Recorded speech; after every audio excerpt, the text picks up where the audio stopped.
23 and 15. Ooh, And that's SLN. yeah, and Utah What do you have? 23 and 15. No, that's A and Shackleford type numbers. Grizz- Those are morning type numbers. The Jazz go wire to wire in this one, leading by as many as 35. They're 49 and 2 now when they take a lead to the fourth quarter. 42 of their 56 wins this year, postseason included, by double digits.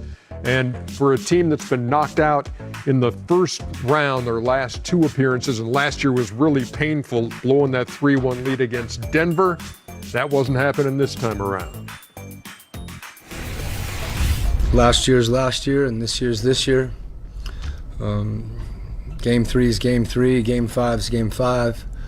You know, the thing about this time of year is that it's as important to be able to forget as it is to be able to remember. If you look at the way we competed, you know, throughout every quarter, I'll go back to the Denver series. We did that for the first 2.5 quarters, and then we kind of let up, you know, and we got to a point a little bit today where we kind of let up and then we locked back in, but, you know, that was pretty much the mindset every quarter, you know, taking it step by step and, you know, understanding that even though it's a 30-point lead, we still have habits. Having that be so fresh in our brain, you know, and having that hurt still there, I think definitely helped with tonight.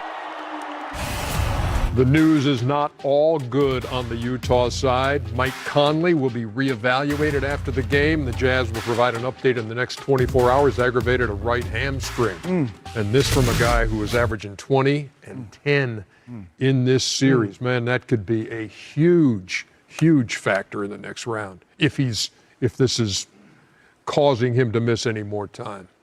It'd definitely be a huge blow. Mike Conley's been great, and you know he's been waiting on this moment for years. So, for a guy like that, such a great guy, you hate to see that. But one thing I want to say to Utah is, stop talking about last year. Y'all have talked about it enough, because you continue to talk about it, and that doubt creeps back in your head. Y'all are past that. Y'all are beyond it. Completely different team. What if you're asked about it? I mean, he's in a post-game press conference, and they say, "Hey, so you blew a 3-1 lead last year," and that's, I think, you know, Quinn saying, "Hey, last year was last year. This year's this year." This is a different year. I'm done talking about that. Okay. No one who wins a championship keep looking back at last year and say, well, we won this year, we're going to win this game. So why keep talking about it because you lost? Don't let that doubt creep into their head. What do you think about Utah, Kenny? Well, because we had this conversation the other night. I think they're the most complete team in the West. Yeah, I think the difference is something we said. I don't even know if you remember almost opening week. Is Donovan Mitchell going to be an all-star, or is he going to be a superstar? And the difference between an all-star and a superstar is a guy dominates the game in 3 or more categories every night. And he has done that. So he's elevated his game. You know, before the season started, we looked. I was like, what's stopping him? We're just talking. What's stopping him from being at that next level? And then I think at that point he only had like 2 double-doubles in his career. Like rebounds or assists. That's a number that you can't dominate a game because you're not always shooting the ball well. Yeah. So now he's getting double-digit assists, and I have Mike, if you could look it up, how many double-doubles did he have this year? You know, and I think that's the difference to me, where he's doing multiple things to make his bet, as well as being one of the dynamic scorers in the NBA. 30 and 10 tonight. 30 and 10 tonight. Yeah, there it is. he got 2 his whole career. He had it in a closeout game tonight. But, Ernie, yes, I put him in the same category as Brooklyn. Guys are really good. Get the golf clap. But it's championship or bust. For the. I think finals is good enough for them. If they got to the finals. No. You get to the finals and lose, you wasted. No, but I'm just saying they're a young team. Thank you, Dre. No, you got to win. They're a young team. Listen, they've been together. No, I'm not talking about if I was on the team, I'd be like, no, our finals are bust. I challenged you at the beginning of the year. You beat all my challenges. You're really good. I am super impressed, but it's championship or bust. Okay. Period. I'm still pissed off Brooklyn, at Donovan's response for to you Shaq, too. by the way. Still pissed off. 114 points for Donovan Mitchell in 120 minutes. Kenny, you got to win it, cuz. In this series. No, I'm just talking about as a fan. Let's talk about Memphis. As their season comes to an end, they had to win 2 play-in games, 1 over your team. So give me a first-hand perspective on what Memphis has and where they may be headed? I think that's, you know, what they're building there is great, and I think what they do this summer will be very important. Do you fall in love with this season because you made it to the playoffs and say, we're young, we'll keep growing with this team? Or do you look at your roster and find ways to improve? Because the thing about Memphis is they have one free agent, that's Justice Winslow. So you can run it back, but do you think that's enough, or do you need to make some moves and continue to try to get better? That's going to be interesting to see, but Ja Morant showed me a lot this year, especially down the stretch. He put that team on his back, got them into the playoffs, so they got something to build on. But it's going to be important what decisions they make with this roster. Found it interesting tonight, too, after reading some of the clippings out of Utah heading into Game 5, where they looked at the numbers that Ja Morant's been putting up at the free throw line in this series. He was 31 for 40. He was living at the line. And they said, we must make an effort to control that. And tonight, he shot 0 free throws. Wow. Play without fouling. Yeah. When we come back, That's the third postseason triple-double for Ben, who had 4 in the regular season. When I see S. Curry, I'm always thinking of the other one, getting 30 and all that. Yeah. 119 to 112. In the Eastern Conference semis for the third time in the last 4 years, where they will, well, I'm not going to tell you who they're going to face yet because I want that highlight to still come, but they are 43-3 when they lead after 3. And for the third time in the series, they shoot better than 50%. That's a lot of information, but I'm sure Stephanie Ruddy has even more. Without MVP finalist Joel Embiid, the Philadelphia 76ers win and advance to the second round of the playoffs. They had 6 players score in double digits, led by Seth Curry's 30 points and Ben Simmons' triple-double. You know, we've had to play without Joel for a whole lot of games. The game before this was an adjustment that had been made and kind of happened really quick on the fly. But in today's game, you saw that adjustment really be made fully out there for what was going to work for us. I really believe they believed that they were better today.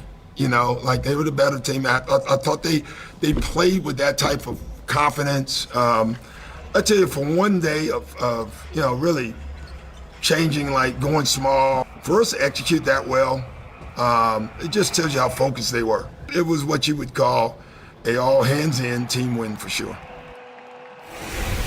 So they get the, I love that right there. how about it, 103-89. The Atlanta Hawks win the series. Don't be And sad, Kenny. Kenny, you all right over there? Hey, look, man, that's not my Knicks. My First Knicks is Bo series. Frazier, Earl Monroe, Dave Busher, Bill Bradley, Dick Barnett. Willis First Reed. series Those are win my Knicks. since 2016 for the Hawks, and it comes against a team that swept them in the regular season.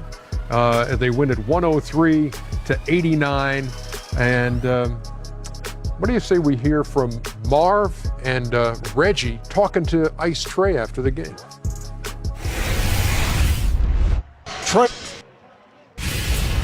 So these guys are going to meet in the playoffs for the first time since 1982. Sixers took 2 out of 3 in the regular season. I'm looking at it game by game. The one the Hawks won in Atlanta early January. Tobias Harris didn't play. Seth Curry didn't play. Ben didn't play. And then 2 games in Philadelphia, Trae Young didn't play in one of those. Sixers won both of them.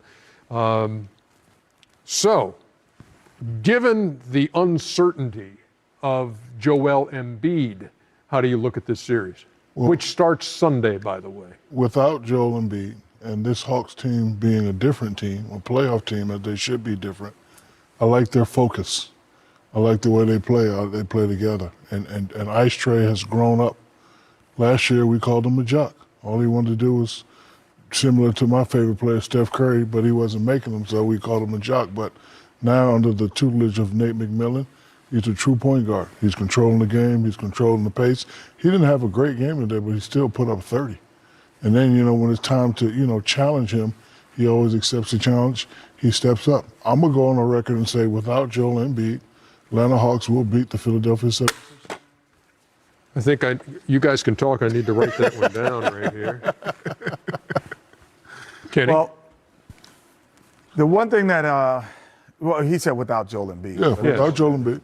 they're without Joel Embiid, they probably are a more talented team. But are they more experienced at all the positions? I doubt it. It's going to be an interesting series in this regard because I'm going to say Joel is playing. And I don't know if Clint Capella will have the freedom to run the lanes because he has to stay home longer.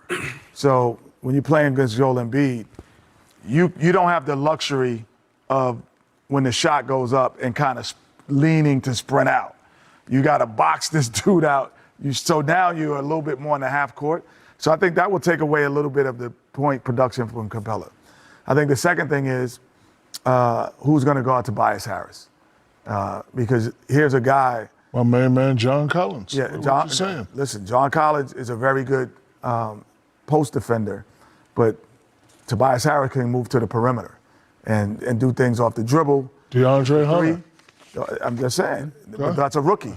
That's a young player. This is a guy who is on the verge of being an all-star, should have been this year, and didn't make it. So those are the questions. And then, lastly but not least, Ben Simmons. Because Trae Young now has to move over and probably guard Danny Green. Mm-hmm. So that puts your man DeVitch on Ben Simmons. Like, there are some real matchup problems that the Hawks will have. That will be distinguishedly different. I don't know who guards Ben Simmons on that team and can keep him out of the paint. I'm not sure who that is. Well, do you have an answer for that? I don't know. I'm not sure. If you were coaching the team, who would you put on? I think they have a couple guys. I think you can go DeAndre Hunter. Okay. Or you can go John Collins. Can they stop Ben Simmons? I don't think either one of them can stop him. Mm. But you can't put those two guys on him. But I have a little plot twist here. If Joel does play and he has a meniscus tear, how is he going to fare guarding a pick and roll with Trae Young? Because that can change the series. Yeah. And can he get up and down that floor? See, Joel, he kind of plays at his pace. And if Trae Young is pushing that tempo as he controlled the pace of the game like he did this series, that can get tough. That's why Danny Green is there. That's been his job for every championship that he's been on. And he's done that. And he's done it. He's like, I got to guard the guys who and slow them down, and we'll see if he can do a better job than the New York Knicks have done. So the team's eliminated. Tried to do it. Yeah. The team's knocked out tonight in those two games. Talking about the New York Knicks first. It was a tremendous year. Okay, you get the number 4 seed with a record of 41-31. Tibbs has them all buying in. Derrick Rose was sensational in a bench role and then eventually became a starter during the playoffs. Julius Randle really never Knicks came in around a position, Ernie. in this series. They're in a position. This team, you think about this. 2 of their best players on this team that really helped out was Derrick Rose and Taj Gibson. And they are notable free agents. But more importantly, they had in the playoffs or down the stretch, Derrick Rose, Taj Gibson had key roles. So to me, they're so much older, those 2 guys. So if you're depending on those 2 guys, I'm going to take, my man Chris Rock said this to me. He said, well, we might be closer to bad than we are good then. Because now, who's replacing that on that team?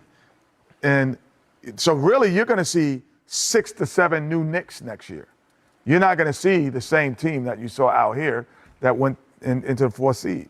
So, and as Julius Randle can have not an all-NBA performance again. So they have a lot of questions in the offseason. Yeah. A lot of questions. And I'm going to give Julius Randle a teaching moment right now. Okay. Tell a story first. My first time I made it to the playoffs, I was averaging 24. During the playoffs, I was averaging 24. We got swept. So I go to my father, Sergeant Philip Harrison, and he says, how you think you played? I think I played pretty good. He said, no. All the greats during the postseason, PPG, 6 to 10 points more than what you did during the regular season.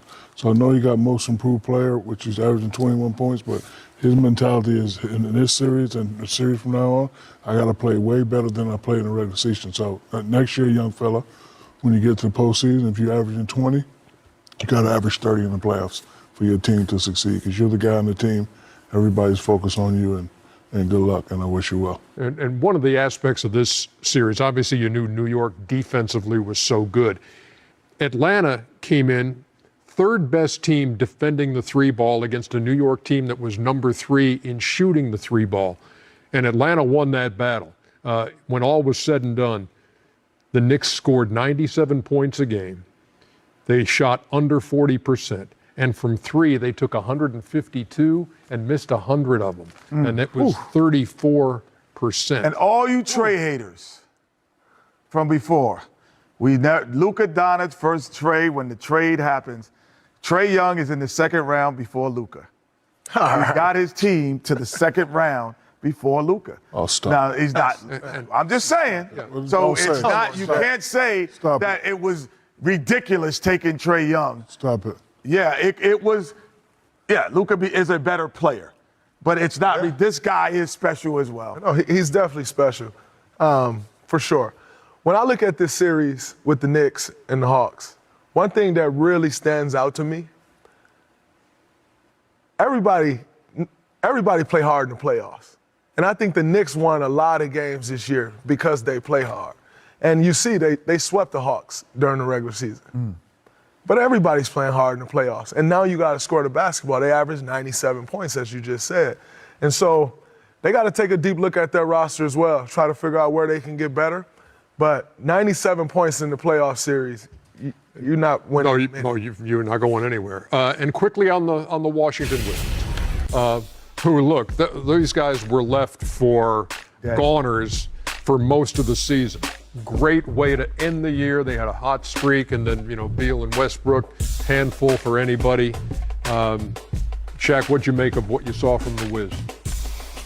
I thought they underachieved, because when you look at the talent on paper, you say, okay, Beal and Westbrook, that's pretty good. I think they need 4 or 5 more players. They need a new team.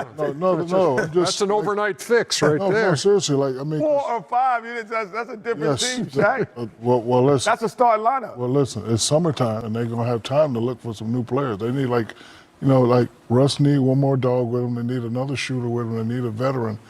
And then, because, they, to me, they just, underachieve. Because when I think of Beal and Westbrook, it's a nice backcourt.